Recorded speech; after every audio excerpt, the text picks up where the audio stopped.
Now recording. That's actually our intro. I think you've been saying the now recording thing for 200 episodes at this point. I just have to get the first word in and the last word out. Yeah. I'm very needy. Well, the last word is always something about That is psionics, and I don't know. It always cuts off afterwards. But We did have a viewer on our stream complain that we have yet to talk about psionics, and that it unfortunately keeps getting cut at the end of the episode. So we are going to make a god honest 100% attempt for me to cover psionics at this the end of the podcast. episode. Yeah. Yeah. Okay. But anyway, we're the Grumpy Dungeon Masters. I'm Jay. I'm joined with my co-hosts, Christopher, Christian, and Dan. Say hi, guys. Hi, guys. Hello there. 1 week. Just 1 week is all I ask, that you just Nope. follow what he says. Well, maybe if you're not here, but we'll see. That's going to be the one I will time. be so mad. Chris is going to be out of town on vacation or somewhere else, and then Christian's going to be like, "Hi, guys." That's the plan. Yep. So hey, where can they find us on the socials and all that stuff? You can find us on Apple Podcasts, on Spotify, wherever else you get your podcast. You can also find us on YouTube, and you can watch various members of us stream live on Twitch TV, Grumpy Dungeon Masters. Tuesdays and Thursdays, you'll find the guys playing Grounded 2 right now. And on Saturdays, you can watch Grumpy Dungeon Master Christopher stream his 5e D&D game, Waterdeep World-Born Dead. Yeah, I will say we're nearing the end of Grounded 2. I don't know how, maybe a couple more weeks. They are putting out more content here soon, but I don't know. You've hit the slow drip feed stage of it now. We've been through the majority of the content that's out there. There's a little bit more to do, but we're mostly done. The game is really fun. It's very nostalgic. It does hit that kind of like, oh, I used to be a kid in the 80s and 90s, and this is what it was like. So yes, being shrunk and fighting bugs is exactly what it was like. Yeah, that's everybody's experience as a kid in the 80s. Hey, wait a minute. Why don't they have a tabletop role-playing game for something like that? Yeah, I don't know why. I mean, they probably do. I've never come across one, and I've seen a lot of them. Huh. There are a few that are similar. If you look at, there is one by, I can't remember the name of the company, but it's called Household, I think. And you're playing in a house, and you are like the little tiny, like 1 inch tall, 2 inch tall fairies or something. You're like borrowers. Yeah, the people, like all the people have gone missing, and now there's like the kingdom of the dinner table, and then there's the,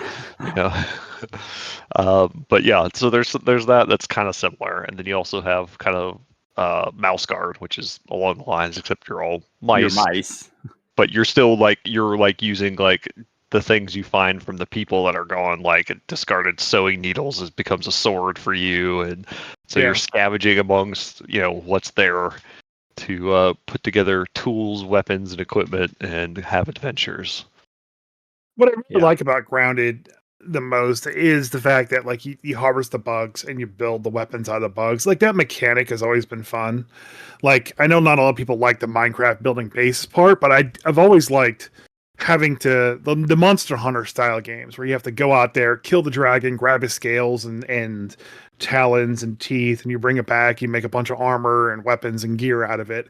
I've always liked that aesthetic of fantasy games. So I mean that's always been a part of D&D. Like when I was first being introduced to it, one of the guys I met who'd been playing for 10 years before I even started, he was telling me about his character who had skinned a demon and was wearing it for armor. Like, okay, yeah, that's kind of cool. So being able to kill ants and turn them into armor and weapons, all right.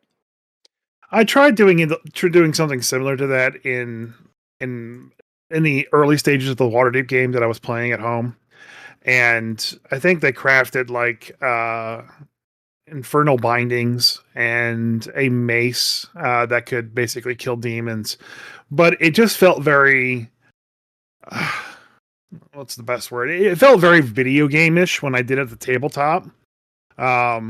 Maybe it's just because all the video games I play like that, like I said, kind of have that vibe to it, but it just didn't feel right in the session. Though I do think that probably in the proper environment, probably not my table, but other tables, it will probably work out real well. I'm not a big treasure guy to begin with, so it's kind of an odd thing for me. I don't disagree with you. Even in like the days of 3.5 and Pathfinder, where they had built-in rules for crafting and like detailed like how much XP you had to spend and gold and all that, it felt very video gamey of just doing some quick spreadsheets and going, okay, we're going to do this thing for this thing because we're going to use this to make a magic item. It was all just very, I don't know. It didn't feel magical. That was the thing. It felt like smaller stuff, like potions and scrolls. But yeah, when you got started thinking like, okay, does everybody have a +1 ring of protection? Because I'm going to make cloaks of displacement next. So once we get that, has everyone got a +2 weapon now? Cool. Because we got to really fully equip all of our slots, and yeah, when it becomes just going over magic items nonstop. Yeah, that's one of the main problems with third edition and Pathfinder, really. That's why you have to make the ingredients to make magic items incredibly rare. Okay, you want to make that +1 ring of protection? Cool. All right, now we have to go to the middle of a volcano. You have to bring back some ash from a fire lord. That's the thing though. Like, I feel like in my basement game when I was in high school playing second edition, that was fine because we'd be playing every afternoon. But like in a game for the older folks, as it were, where you get to play once a week, once every 2 weeks or whatever, like it's one of those things where like, okay, do you want to derail your actual plot line to go try to make a +1 flaming sword where you have to go find the matron mother of a salamander, get its scale, and also go and build this weapon in the heart of a volcano or some bullshit? It's cool, to do that. I did do one thing in my game as well where they rebuilt basically a super cool weapon, and they turned that side quest into a main quest. But it did also take like 20 sessions of the 100 sessions to go on that side quest. Like I said, it became a main quest to do it. But the problem is then that you end up having one person or two people with a really cool thing that everyone else has helped them get. Which, if it's something that's going to really make a difference in the game, great. If it's just a really kind of cool magic item, it makes everybody else be like, okay, when's my turn to do my thing? But by that point in time, as a DM, you're kind of like, okay, I want to get back to my story that I wanted to tell. And then they're like, okay, we're going to go start making magic items. And it becomes just a cycle of let's make more magic items. Yeah. And I felt like I played in a couple of games in Pathfinder like that. And I was like, Jesus Christ. I will say, I feel like the building of magic items type thing would work much better in a Western Marches style of game than the games that we normally are used to, where you have a storyline that you're trying to tell and the players are kind of along for that ride. Western Marches, you're just going out and exploring. You're just seeing what the hell's there. So So what I did the first time was like I had my players going into a place where there's a lot of devils, and the guy that was kind of sending him there is like, hey, if you find a chain demon, bring me back some of his chains. I can make something for you. And it felt okay, but like I said, it felt too video gamey. I really like, though, what I've been doing with one of my players, Aaron, and his weapon, which is a mimic. I've been evolving the mimic as kind of basically being its own entity and kind of growing with him. He's been communicating with it. He's been trying to like use it different ways to see how he can play with it and see what kind of clicks, and whatever clicks is like whatever I find interesting, and I run with that. But Waples, what you're doing there is you have like a talking weapon that that he's unlocking secrets of. That's a 5-minute thing for a character, right? I'm more talking about like finding the orb of Slore so you can make your fucking sphere of annihilation or whatever, right? I find development of weapons and characters through the story to be much more engaging and fun than assembling parts. There was the a book problem. in third edition called Weapons of Legend, I think it was, where basically you build the story of the weapon as you go along, rather than like you find the components and sack Yeah. XP and gold to do it. And I thought that was actually kind of a cool concept, because if everybody can get some sort of item of legend that kind of levels up with them, and you're not, because a lot of like third edition Pathfinder, as I recall, was hunting around trying to find find more money so you can get better magic items, so you can actually fight the stuff that's actually your level. But anyway, Christian, weapons of legacy. Legacy, yeah. I thought that was a cool concept. So, not to give too much credit here, but in the R.A. Salvatore's Icewind Dale trilogy, the description of Brunor like creating that was it Aegis Fang or whatever the hammer. Oh yeah, that is actually a cool way of like describing like a magic item coming into being, because it's not just like I hate generic magic items, just +1 this or blah blah. This is a thing that he has slowly accumulated just the right materials over the course of his lifetime. This wasn't like I went on an adventure to go get some stuff, or I just went and found the stuff.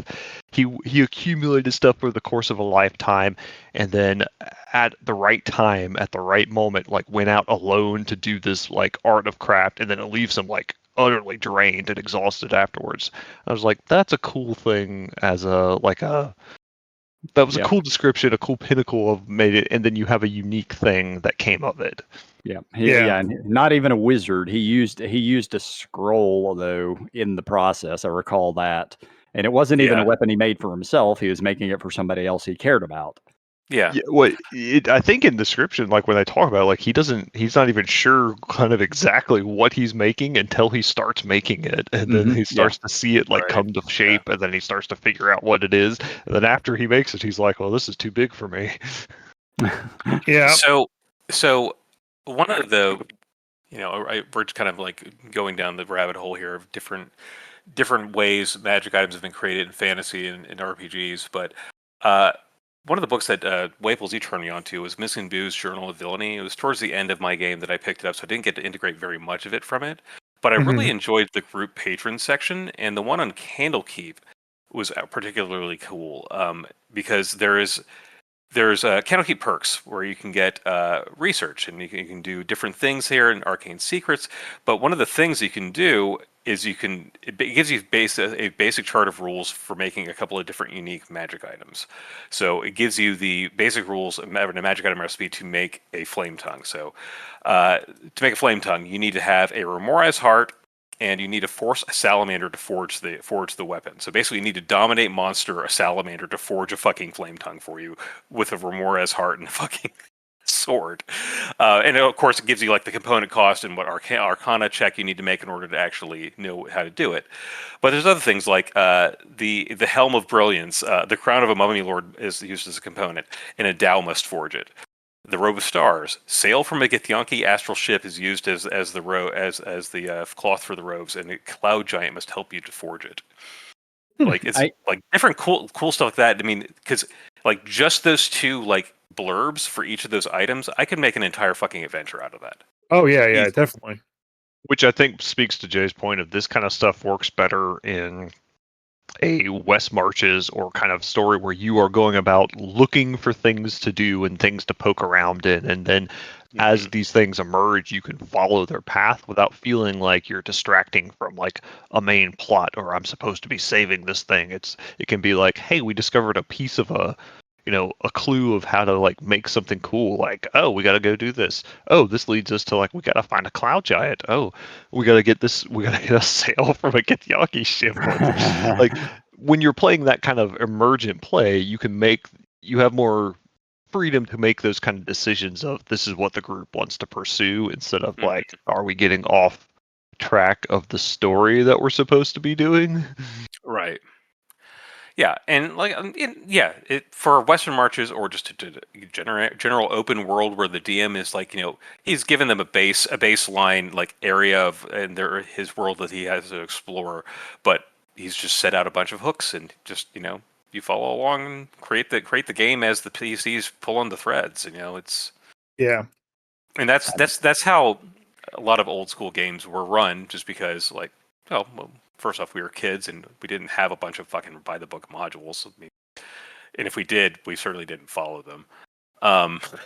So it might be a hook in town to go help out the keep on the Borderlands, but not everyone pulled on that. Maybe you want to have a Waterdeep based adventures instead. So yep, yeah. I always want to have a Waterdeep based adventure. Listen, I had an entire campaign in second edition where my brother was running the game, and I think a couple of kids from the neighborhood, and we ended up playing from 1st through 9th level and never left Waterdeep. Like, it was just Waterdeep adventures. We didn't even go to the fucking Undermountain until I think level 8. Wow. Waterdeep's a big ass city. Like you could run adventures there forever. Yeah. Yeah, in my current story, I've kind of given them like a pseudo spelljammer that they're going to travel the world and kind of gather materials with.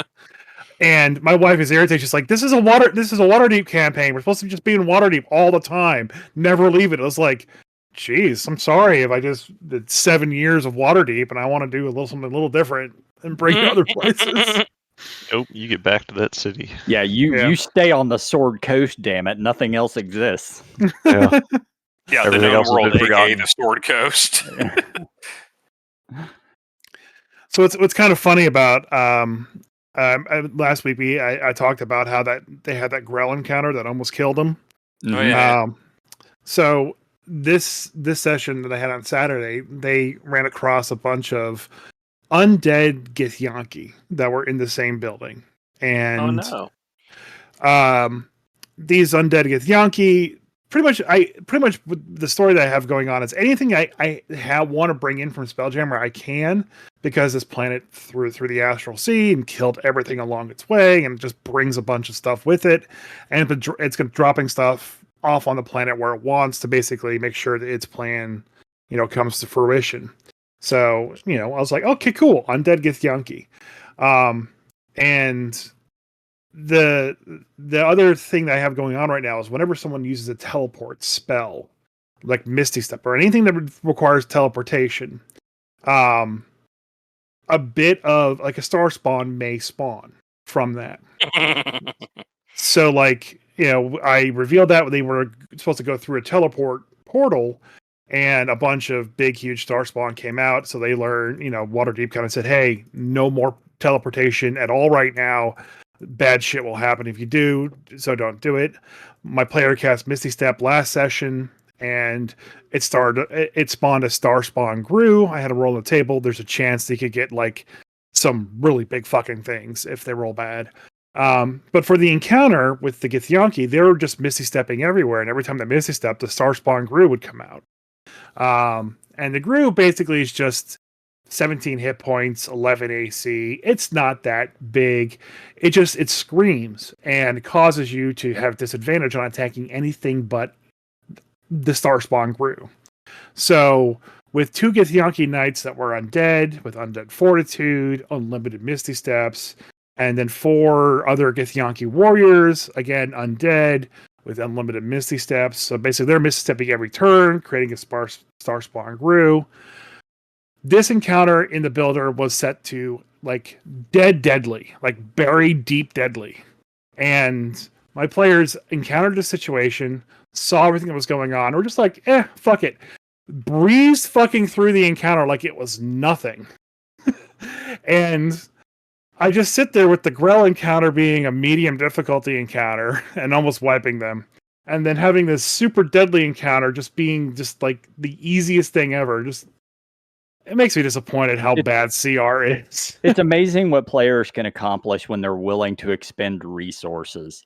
Because CR is really just a guideline, though. I mean, it also really depends on A, the size of the party, and B, the makeup of the party versus what you're fighting. Like a CR 20 encounter against a bunch of demons, but you got a couple of clerics and a couple of paladins is going to be a cakewalk. Whereas you send in the couple of rogues and a couple of wizards and maybe a fighter, maybe not so much.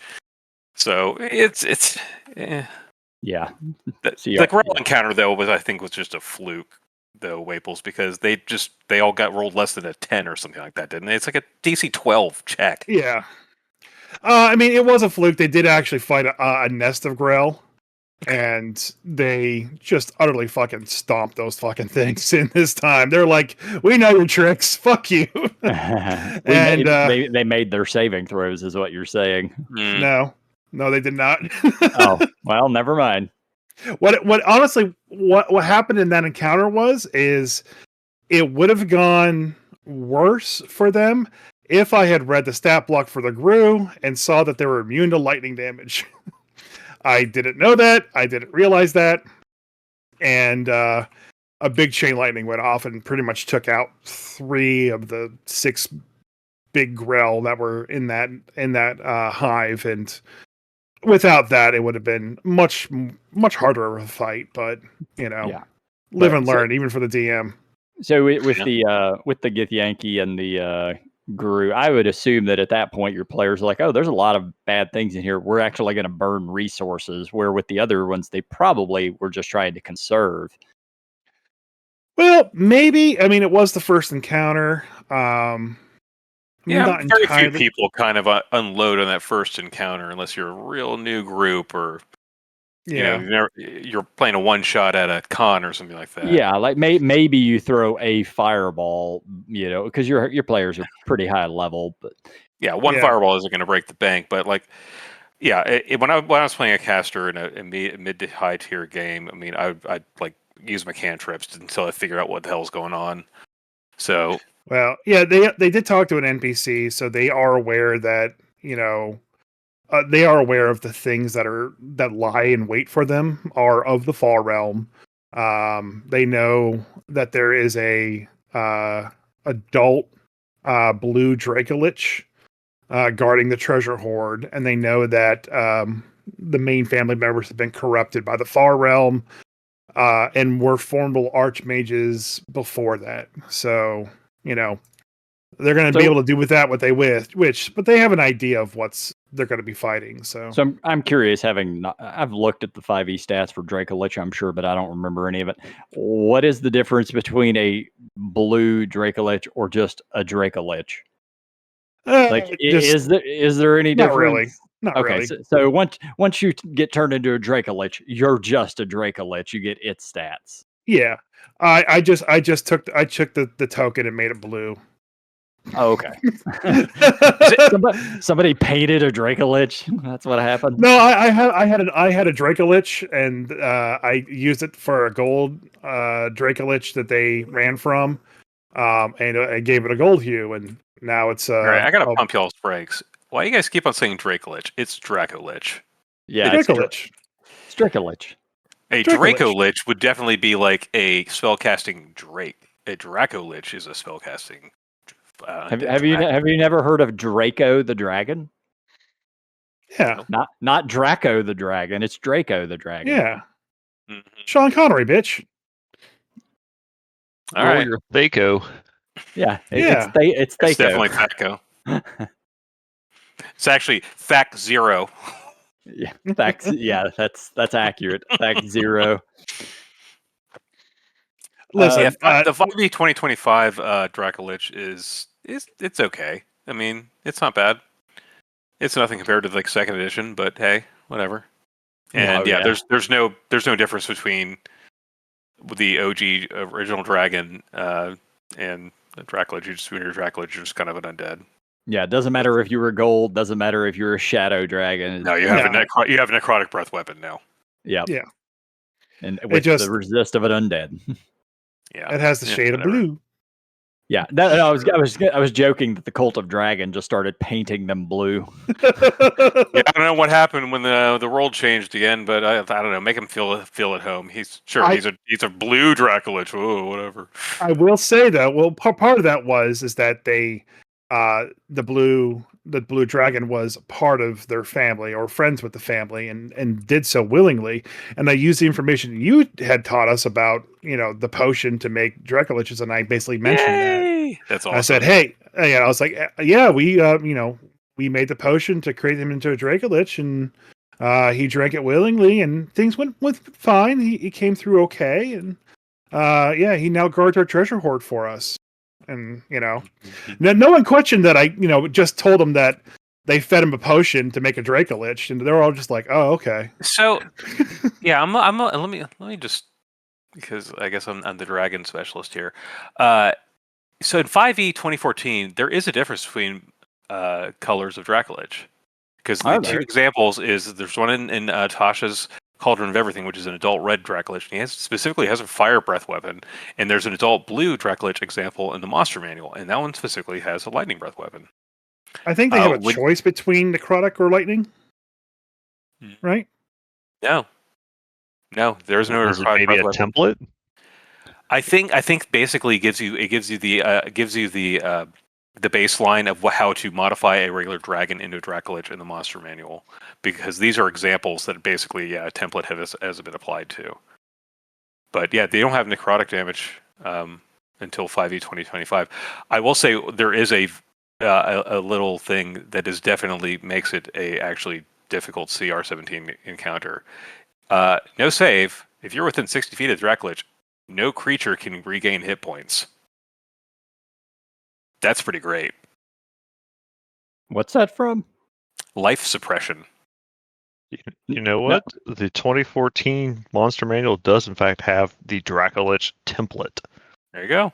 You apply it to a dragon, and it gives things to the dragon, but they do retain some of their stuff. They don't use templates. That's from 3rd edition. Well, a little bit of 3rd edition slipped in, but yeah, much like the rest of 2025, although some of the stats really did kind of up their game, I do still kind of dislike how they simplified all these monsters. Where's my claw bite, tail slap, wing buffet? Now it's just rend. I rend 3 times. Yay. Yeah. Yeah, I'm looking at the level up 5e adult black Dracolich, and it's got all sorts of crazy shit, including your bite, tail, claw. Of course. Yeah. I mean, the 5e. There's certain things. There's certain monsters that even if I were to ever actually run 2024, 2025, whatever we're calling it these days, I would still modify and make a mix and match between 2014 and 2024, because I like that version of the dragon, and that is the classic version of the dragon. I think they made it real boring when they simplified everything just to have you have multi-attack, you have rend. Yep. That's it. Yeah, just rend. We bitched about that when first saw it. And, it's just boring and bland and dull. Yeah, it's there was no point in that. Why would you bother? There should be a difference in the damage from claws and bites. I'd much rather be hit by a claw from a dragon than a fucking bite. It's probably simpler to code it in a video game. Whatever. I'm just saying. Just fine. I know, but I'm just realistically, that's how the people at top probably look at it. It's it's either that or it's just taking up too much space in the book. We can get more in there. I mean, I definitely do think that a lot of that was to save space in the book. They were trying to cram more fucking reason is what that is. They were trying to cram more in there so they could say, hey, we added all these more monsters, and you have more monsters, and that is true. You do have more monsters. Yeah. But you might have sacrificed some. If there's one book that I want to have be extra big, it is the monster manual. I love the old 3-ring binder monster manuals where more shit comes out every year. I just throw it in the back of the 3-ring binder. Oh yeah, that was great because you'd have in those monster manuals. You'd have that one image, but you'd have the ecology, their family life, their fucking history, the lore of what these things were about. And even in 2024, I've been disappointed with their level or lack thereof of information on the creatures. They don't even have a goddamn description. I feel like I've bitched about this before, but since 2014, they have not had a description of the monster. It's just, hey, we paid a lot of money for an artist to draw this, so just show them the picture. Yeah, why have a description? You just show them the picture that's in there. Yeah, I'm just but at some point in time, if you're walking down a dark corridor you can't really see, but you want to describe the silhouette of this big nasty monster at the end of the corridor to a bunch of human characters. Like, I don't want to turn around and show them the picture, because then somebody might recognize what the fucking picture is and be like, oh, I know the stats of that. I shouldn't be scared of that. But if you give them a creepy ass description, they don't fucking know. They'll play their characters. It's annoying. Fucking WotC. If you're listening, add goddamn descriptions. Yeah, you're right. I just pulled out my 2024 thing, and here's the funny thing. So they have kind of their set way of presenting monsters. They have I'm looking like hook horror, and then right under hook horror it just says Echo Stalking Underdark Hunter. Yeah, they What the fuck does that even mean? It's three adjectives to describe what they do. Where they could have used that same space and given you a quick, just a one-line description, of what it looks like. Yeah, right large black carapace with 2 hooks for hands. Yeah, a pony-sized beetle. Yeah, pony-sized beetles. Some of them, the description makes sense. Like Hydra is multi-headed serpent of legend. That at least gives you something. But a lot of them are just kind of weird. They're almost more like a title you would have announced if you were entering a court. Like the Ice Devil is Devil of Antipathy and Intellectual Arrogance. Like, what? What? Fucking what? It's giving let's go back to the Pink Pony Club beetle, all right? Yeah, I mean, that's like Pony Club. The description of the Ice Devil, it's like giving you a role play cue for maybe how to play it, but that's not a description. Right. Yeah. Which is fine. Those are useful too, but a basic, even the simplest, a single line. That's all I ask for, right? I mean, it's not much. And every other edition had it. I'm not asking for one line. I'm asking for a full fucking page. I want the ecology back. I want all of it back. Yeah, but that's the other thing. Like, WotC decided, I guess, with the 2024 rulebooks, what's the page count on all 3 of the rulebooks? They're identical, whatever the fuck it is. It's like 288 pages or something like that. They're pretty beefy. I mean, they're big, but what the fuck? Why do all 3 books have to be identically thick? I mean, what the I want to have a bigger fucking monster manual. I want to have a bigger fucking DMG. I want to have a lot of information. Sure, make the player's handbook slim. That's fine. But I mean, what were the books that are coming out that we bitched about that they were going to release the extra stuff online only? Oh gosh, the Forgotten Realms book that turns out that's under right, 200 pages. Right, the 2 books that are like 100 pages each or some shit. Oh my gosh, yeah. What a bunch of nonsense. Yeah. Yeah, let's not go down that route again. We bitched about that. Now I know why I'm not giving WotC any more of my fucking money. I mean, I bought the new player's handbook when it came out because they had the variant art cover. I bought that. I have not bought anything else. I don't have the DM's guide. I don't have the monster manual. I don't need any of it. Not really. Yeah. Anyway, it's very easy for us to get sidetracked and just sit here and bitch about WotC for a little while. But let's change it up. Let's bitch about cursed magic items instead. Yeah. Why would I bitch about those? I love cursed magic items. Okay, so first I'm gonna ask you guys a simple question. Have you guys ever used cursed magic items? And if so, 100%. Do you use them frequently? Frequently, no. If you use them frequently, people suspect you're going to use them. I beg to differ with that statement. Having played in Dan's game and having picked up every cursed magical item that he put out. What cursed magic item did you pick up in Rime of the Frost Maiden? That just means that Christian didn't learn his lesson. Previous game. Oh, okay, yeah, that's true. Yeah, Christian just didn't learn his lesson. It was just full of cursed magic items, and somehow they all ended up with me. I mean, that seems. Hey, there's a magic scimitar. Oh wait, it's cursed. Hey, here's a meteor. It's cursed. Hey, listen, it was not a magic scimitar. It just used the scimitar attack damage. It was definitely a machete you got off of Jason on the 4th. Definitely just machete. Friday the 13th. I'm not sorry. I do not like cursed magic items. I never did. Boo this man. Listen, Hang on, let him finish. I was a kid. I was playing Dragon Warrior. I got my first cursed ring, and I hated every second of it because I couldn't do anything. And then the game ended because I had the curse item and I couldn't get it off because I wasn't smart enough. There was no internet. I don't like cursed items because they just ruin the game for me. And I will occasionally use them. I'm sort of Dan or Christian's thoughts on this. Make it rare. So I got to thinking about it.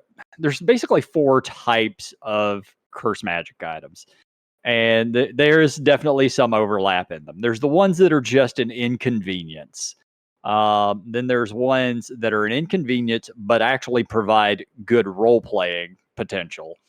Then there's the ones that you never actually want to hand out as a game master, and that's the ones that will actually ruin a character. That's your ring from Dragon Warrior that you're talking about. And then there's curse magic items that are specifically storyline driven. I wouldn't consider those curse, but yeah, go ahead. But just, so as an example, like an inconvenience, while you have this ring equipped, you have -4 to your strength, and you just need to remove curse spell to take it off. It's inconvenient, but it's not gonna really break your character or anything. There's a difference between the one ring and having that be part of your quest that you have to fulfill, and like you said, having that ring that basically turns your character off forever and you can't turn it back on. Right. Like I hate that. Like that's a cursed item to me. Otherwise, it's just a story item, and I can deal with that. Yeah. So I've been digging through the Encyclopedia Magica since I picked those up recently, and I found a couple of interesting cursed items. So the inconvenience but provide role playing potential. There's magic coin, the coin of Almor, and I'll read its description because it's not super long. This cursed item was created not to harm its owner, but to benefit those in need. It is a seemingly normal platinum coin that affects any character who intends to keep it and not to share it with others. That character must save versus spell or be overwhelmed by noble, philanthropic emotions. No matter what a character's alignment, he or she wants to give wealth to the poor and needy. A character cannot keep more than 50 gold pieces at any one time, and instead holds extra money only until a suitable NPC, preferably a beggar or peasant, accepts the money as a gift. Such generosity does not extend to a character's magical items, which are generally useless to laborers and farmers. And it can be removed by a remove curse. This isn't affecting your stats. It's not affecting your ability to do normal stuff. So it's just somewhat of an inconvenience. And it provides really good role play potential because now you're actually going to be seeking out beggars and peasants and meeting all of the lesser people just to give them money. Yeah, that's cool. So I have a question for you. Just before you go through all of them, the mimic axe that my friend has, is that a cursed magic item in this example? I would say it's a cursed item, yes, but it's a storyline curse item. Yeah. Okay. It's something that you as the game master have intentionally put out there to tell the story with that player. Yeah. Okay. Because I've done that. I do that a lot. Yeah, and those are great. I love storyline curse magic items. And then there's another one that's in here right after the coin of Aldor. It's the blood coin. And I am not going to read the entire description of this thing. It's from a book, Forbidden Lore. I'm guessing it's 1st or 2nd edition. And it's literally 3 pages of description. Blood coin. Yeah. And it's got it has the entire history of this coin and how it came into being. And what the coin does is it gives you the ability to swindle anybody. So you could tell a peasant or a merchant that these broken shards are worth 10,000 gold pieces, and that person would agree with you. And if they could find a way to afford it and buy it, they would. All right, that seems pretty powerful. The problem is the actual curse that goes along with this thing is for every gold piece of value that the owner swindles, you shed tears of blood per round per silver piece swindled. And it makes your character basically unplayable. Anybody who sees you weeping blood then has to make horror checks. And after a while, you just can't operate because you're fucking bleeding all the time because you can't help but try to swindle people out of money with this thing. So that's a bad magic item to put into the game. Oh, and the worst part, it can't be removed with remove curse. The only way to be rid of it is the owner must give away all earthly possessions and wander the world as a beggar for a full year. The only possessions you're permitted are rags for clothes and the blood coin itself. At the end of the year, you could try to give it away to somebody. So that's a year that character is literally just unplayable. So is the number one headband a cursed item? Number one headband? I don't know what that is. Is that for samurai? Oh, I was thinking, is that the one that Mr. Miyagi gave to Daniel-san? Because that's the number one headband. No, it's the headband that Afro Samurai wears, and pretty much everyone comes to kill you. And okay. I mean, if he has a curse, it might be cursed. If the curse is that you are it makes you like the most famous samurai, and everybody who's a samurai is going to attempt to kill you. Yeah, that would be a cursed item. Go ahead. No, go.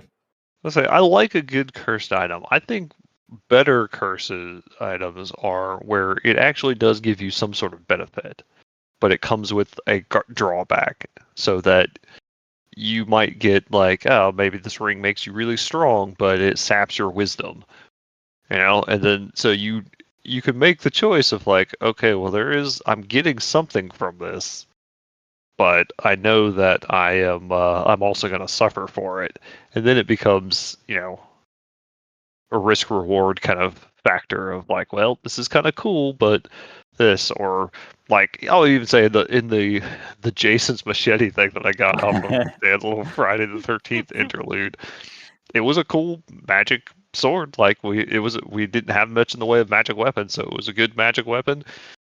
It had bonuses. It had something else to it, and it just had that thing of when I took damage, I had to make a save, or I would go berserk. Oh, it was effectively a scimitar version of a berserker axe. Yeah, I'm gonna say yeah. I mean, because a berserker axe is useful, especially for a fucking actual berserker. Yeah. I mean, that has been around for like fucking forever. I remember that back in like the old Final Fantasies, Mm-hmm. But like that's I wouldn't consider that a cursed item. But it is. You don't differentiate between friend or foe. You just attack whoever's closest to you. Yeah. So berserker. Yeah, I played through an entire 5e campaign up to, God, I don't know, almost 15th level or so with a fucking cursed weapon that nobody in the party knew I had a cursed item. And it was, I think it was like the vicious two-handed sword or some shit like that. It's just a +1 two-handed sword, but I would not use any other weapons. It was the only weapon I would use.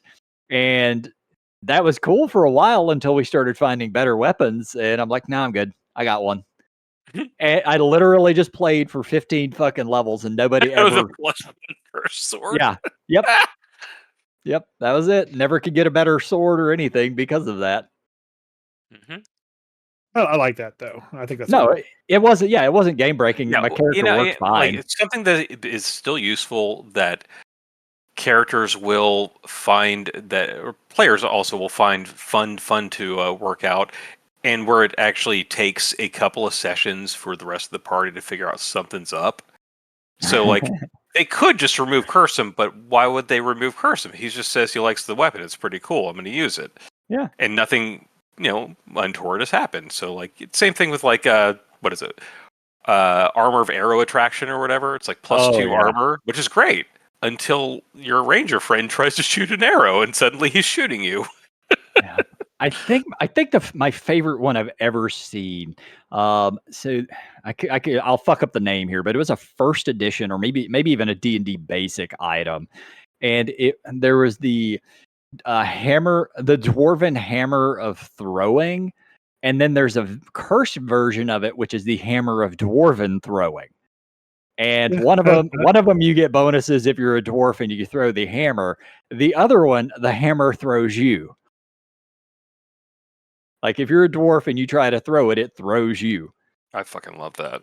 Oh, it's so good. Yeah, that's a great way to get in. Extra movement, man. I mean, yeah, technically, yeah. And I gave Muffin, our buddy Muffin, I gave him a cursed magic item in one of my campaigns a while back. But it was like Christian was saying, it was very beneficial despite the drawbacks. Because while he was bound to it, he had -2 to his Constitution score, which does suck. You know, that's less hit points. But it was a dagger that he could throw and then teleport to 3 times a day. So it was another way for him to, you know, it was great for movement purposes. Yeah, that sounds good. I like it. Not cursed items at all. Perfectly fine. Yeah. Yeah. So have you guys ever had them, that game breaking one ever given to you guys? I haven't had one that's game breaking, but I have had one that was absolutely obnoxious. This is that Greyhawk game that I've been playing for about 5 or 6 years now, and we came across, I want to say, some little statues, and it looked like a statue, like little nicely carved statues of an adventuring party. I found these in Castle Greyhawk, where there's all kinds of crazy ass shit that the wizard Zygag has left behind. And I ended up with carrying them all because I carry the bag of holding as the rogue, and I start walking along a corridor, and it's like, okay, make a stealth check. Do it as disadvantage. I'm like, okay. Do I just feel clumsy? He's like, yeah, just feel clumsy. I'm like, okay, let's make a stealth check at disadvantage. Still made it because I got reliable talent. I'm like, okay, yeah, you sneak up on this thing up ahead. Fight starts. Okay, make your initiative check at disadvantage. I'm like, okay, all right, yeah. Any of your attacks are at disadvantage too. I'm like, what the fuck is happening? And then finally, I realized that it's the statues. The statues must be cursed. And I managed to get all the statues off of me, and I gave all the statues to the paladin who doesn't need whatever it was that was affecting me, but I was still cursed afterwards. So I basically had to spend 4 or 5 sessions at disadvantage on all dexterity checks as the rogue. And there was no remove curse that could fix it. It was we had to research. I think we had to research what it was and had to figure it out. It was kind of weird, but it was also one of the things that where you only play a game once every 2 months, and half the time I forgot and half the time the DM forgot. So it also didn't end up mattering half the time. Because I actually, with 5th edition 5th edition rogues, you can still use your steady aim to gain advantage on an attack. So even when I was at disadvantage, I'd be like, okay, I'm still going to sneak attack this guy. So it wasn't. It was just kind of one of those things where it's kind of annoying, but it was a weird thing that I feel like just a standard ass remove curse should have removed it once we figured it out, or just dropped the item, because it's not something I attuned to or anything like that. What other weird ass curses have I come across? There's something else that was super strange. Not a curse, but you guys are familiar with what was the helm of opposite alignment, or I think is what it's called. Yep. Yeah. So the effect of that happened to the paladin in our game. I don't know if I guys told you. I told you about this. We were in the very end of Castle Greyhawk, in we had gone to this room with a wizard. The wizard Zagig had set up basically an elaborate trap that you step. It looks as if you step on these different stones with different runes on it that you would set off a puzzle, or you would be able to move a puzzle to maybe open a treasure or vault or something like that. It was definitely not that. What it was basically if you step on these two runes, you get benefits. If you step on these 2 runes, you get terrible detriments. So when I stepped on my rune, I immediately had my soul stolen and then shoved into a phylactery on the bottom of another tower that the rest of the party had to go and find me, because they tried to divine intervention and wish me back, and it did not fucking work. So I had to put on my thumbs for 2 or 3 sessions, which kind of sucked. But I mean, whatever, it's fine. But what happened to the paladin when he stepped on his? He went from lawful good to chaotic evil. No save, just lawful good to chaotic evil. But it was the equivalent of wearing the helm of opposite alignment, except you can't take the helmet off. Right. So he's actually been struggling going around like doing like trying to be subtle amongst all these fucking good guys about being a chaotic evil shithead. And like people have kind of noticed, but they think he's just being a dick. And then finally, like he did something like no other character like as a lawful good paladin he would not have done. He drew from the deck of many things, and we're all like, "What the fuck?" He's like, "I'm drawing as many as I can." So he drew like 7 cards from the deck of many things, and then ended up with a wish. And then this is like the 4th or 5th session that he's chaotic evil, and finally it like turns to our DM. He's like, "Do I remember being good, and do I know that I'm different now?" And when that happened, he's like, "Yeah, you remember being good. I mean, you remember all the good things you did, and that you just feel basically like you just want to do a lot of bad shit now. Like, can I use my wish to change my alignment back?" And DM's like, "Yeah, sure, yeah, sure, you can do it." So he used it, and I have to tell the story because this is going to lead up to a funny saying that we came up with thereafter.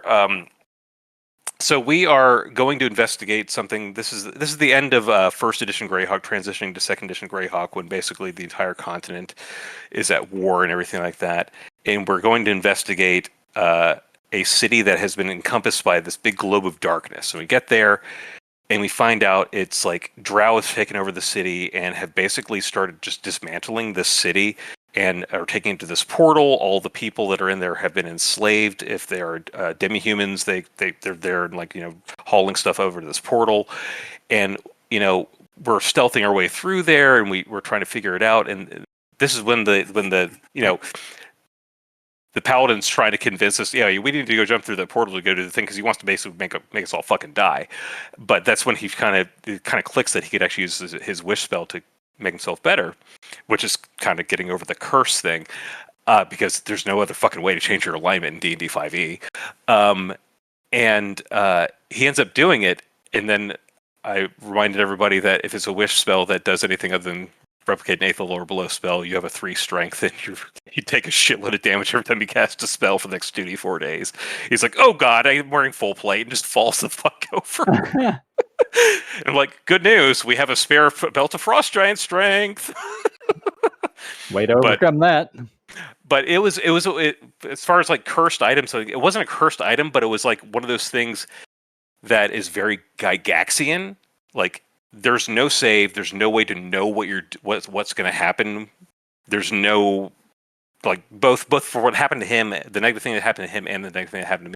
I'm not mad about it, and I don't think he is either. I thought it was fun, but it's one of those things where I can see a younger player being real confused and upset, especially if you didn't have the opportunity to, only 5 sessions later, convert your alignment back and be the paladin that you had been for the 60 previous sessions. Yep. I'm actually, like, the character I'm playing in the 5e campaign I'm in right now is actually under kind of a storyline curse that's more or less ruined my character, but there's good role play to be had out of it. So I'm not bitching about it. I've told you, basically I'm playing a magical book that possesses people. But I'm a wizard. The whole goal of that book is to read and learn every magic spell out there. And okay. I'm 11th or 12th level at this point. I've got every single spell written down from 1st through 5th level. I have all of them. Mm-hmm. Well, the DM is running, it's basically Cthulhu. Like, he's running, fucking Lovecraftian horror, and we're currently dealing with the King in Yellow, Haster. So Haster spreads his curse around through the book, The King in Yellow. And it's, if you know anything about Lovecraftian horror, it's a play, The King in Yellow. Well, in the D&D game that we're playing, everybody who reads that book ends up, any books that are around that book become a copy of The King in Yellow. Mhm. So I ended up getting around that book, and my book became a copy of The King in Yellow. So the character I'm fucking playing is literally a copy of The King in Yellow right now.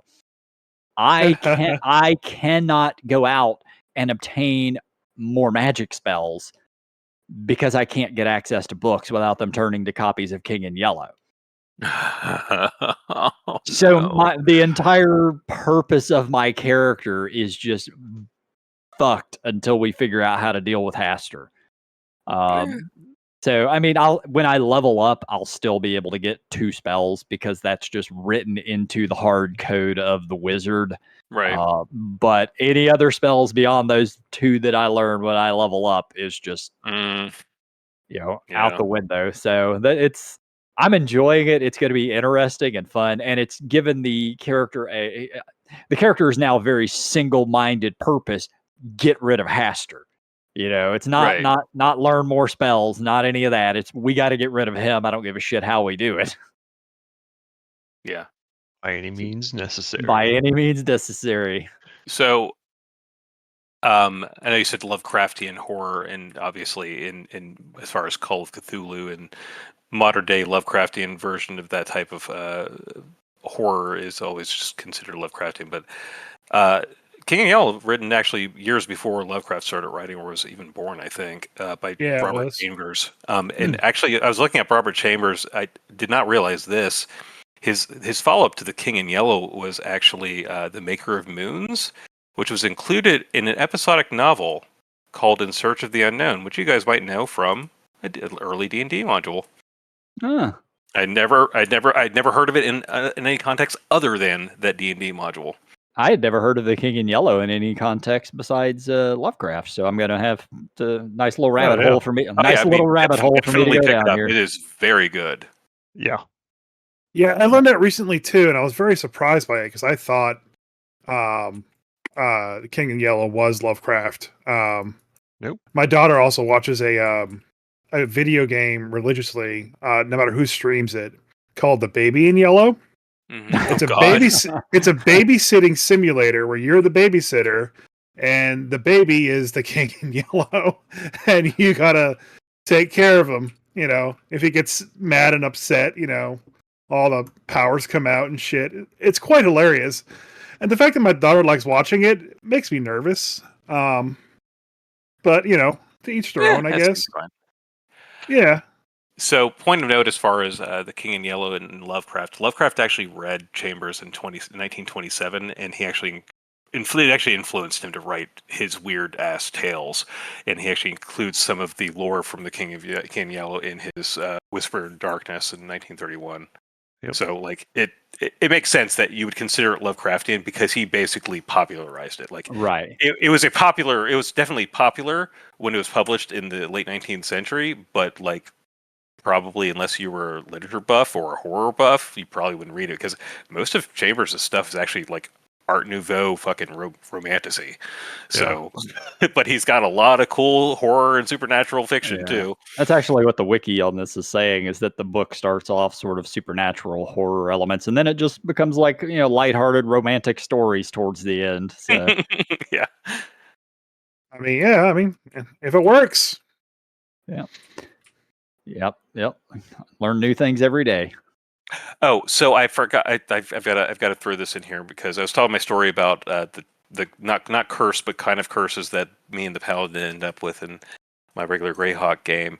So we're better now. Mostly, he can't cast spells for like 7 days without just getting his ass kicked. But luckily, he can still Divine Smite because it's still 2014. Yeah. Smites aren't spells.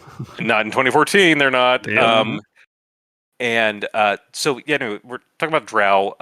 So in Greyhawk, because Drow weren't really a thing until Gygax wrote them.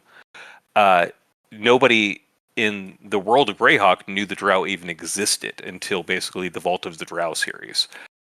So like I'm playing an elf, my brother's playing a half elf, and like we don't know a goddamn thing about Lolth or the Drow. Like not a fucking thing. You can't make any Arcana checks, religion checks, nothing about the fucking Drow. But we've encountered them before. Whenever we did the 4 giant based modules, the fire giants and the ice giants, the hill giants and the whatchamacallit. There's 3 of them, 4 of them. I don't know. The last one was with King Snore, the fire giant king, and he was entreating with some drow, which were weird, and we'd never seen them before. But we followed basically a pathway down into the Underdark, and we're like, you know what? 'Tis a silly place, and we're not going there today. And kind of like just fucked off after getting some information. So we have some information, but we of course encounter this city that's being enslaved and dismantled by drow, and then thrown into a portal. So. My brother's character ends up using a divination, like we'd heard about. We'd actually gotten a huge lore drop from Evard of Evard's Black Tentacles fame about the Abyss. So we actually knew that certain levels of the Abyss existed because we're actually looking for the Phylactery of Ius, which is on level 222 with Jubilix, because that's going to be fun to go deal with. Boy! But we know things about. We've heard of the Demon Web Pits. So he's like, dearest Alona, is that beyond that portal to Demon Web Pits, and like without a hesitation, yes. It's like, fuck it, Doc. We got to go close that portal. So we fucking go in there like with a not Mirage Arcane, Seeming Mass Disguise Self. Yeah. So we're all disguised as drow. And we go in there, end up killing a vampire, close the portal, and essentially the way that Steve actually did the Demon Web Pits was really clever. So he's a great artist and always very crafty. So he basically drew a web on a grid, and then had basically a hole cut in a sheet of paper where most of the paper covers the rest of the web. So essentially you have your radius of vision around you. So essentially what he described was we're on essentially a giant strand of a web that's about 10 feet wide. And there's a platform on the web, and that's where the portal is. So we end up closing the portal, kill a vampire, and we start traveling down the web to try to figure out how the fuck to get out, because we tried to close the portal from the other side, didn't work. And the entire time we're talking about what the fuck did drow want with a bunch of building materials in the Demon Web Pits? What the fuck? Why did you don't need fucking houses here? What like? And we were just like, what the fuck are these people doing? What are the fucking basement elves even doing here?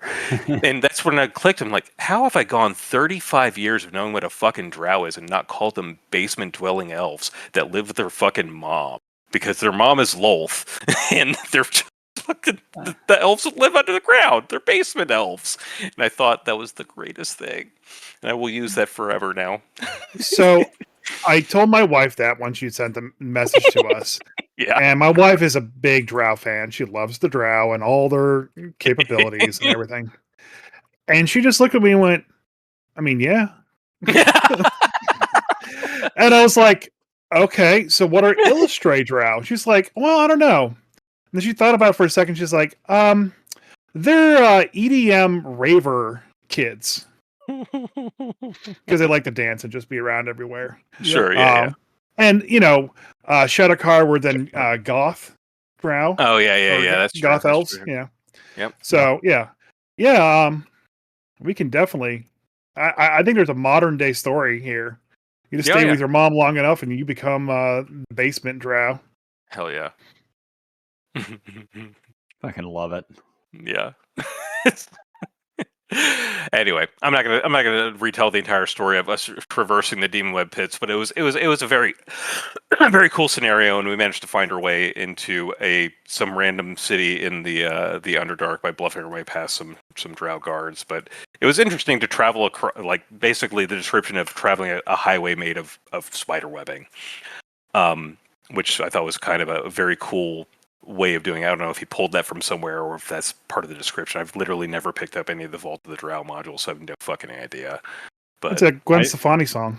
I don't know if it's in any of the modules, but it's definitely in the novels. Okay.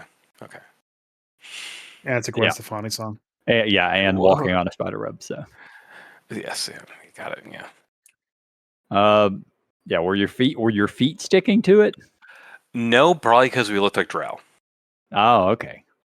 And actually, the Moon Druid is actually alter selfed into a drow. Oh, and okay. was our talker because she had a tongue spell up, and she just went through and bossied the cower way through like a drow matron would. Appropriate. All right. So anybody got any other topics before we decide to talk about psionics? No, I don't think so. I think let's just go dive right into psionics. I've been doing a lot of research in it, and Chris really wants to talk about it. So I mean, let's just hit it up. All right, Chris, it's Got all you. my second edition Psionic's handbook here. Yeah, let's pull it out. Cool. All right, yeah. Let's. So, psionics is